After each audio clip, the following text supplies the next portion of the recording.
Thank you for continuing on this journey in exploring the top 10 triggers for a fear-based mindset or emotional reaction. Trigger number 8, insecurity.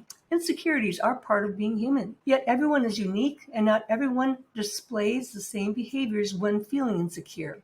Let's get some insight into 5 common behaviors so we can be alert when trying to navigate through conflict. Being overly accommodating or overly apologizing. In an effort to gain approval, they may go out of their way to please others or apologize for things that they may not have done. 2, inability to set boundaries. They may struggle with setting and maintaining boundaries, often out of the fear of upsetting the other person.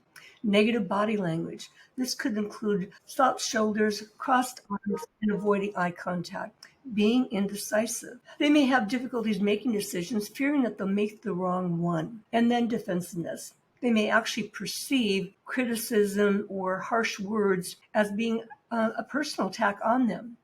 So how do we, as conflict interventionists, mitigate or redirect this type of behavior? Empathy and understanding are the starting points, knowing that these are naturally human behaviors. But one thing to start with, encourage positive self-talk by helping reframe negative attributions. Request permission to provide constructive feedback forward, not about the past. Take steps to offer support and identify resources to help build their confidence. Taking breaks may be very helpful in giving people time to pause and reflect so that they can think about the situation at hand differently. And quite honestly, if the insecurity is causing significant distress or impacting negotiations, partner with a behavioral health specialist who can work one-on-one with the individual to help get them back on track to get through the negotiations successfully. What are some other things that you might do? Well, emphasis on creating a safe environment.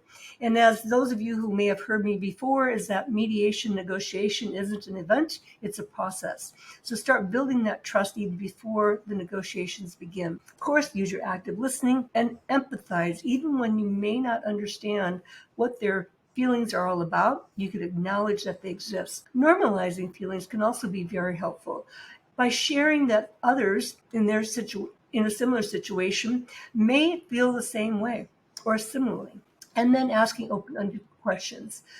Understand a little bit more about what drives some of these insecurities, perhaps some past events with this other person in the negotiation can help you better understand and redirect the behavior moving forward. And lastly, they're already feeling insecure. Exploring options and solutions together can make them feel much more comfortable in reaching a well-balanced decision. So it's always important to adapt our approach based on who we're dealing with, but keep in mind their well-being and emotional comfort. That will be key in reaching resolution.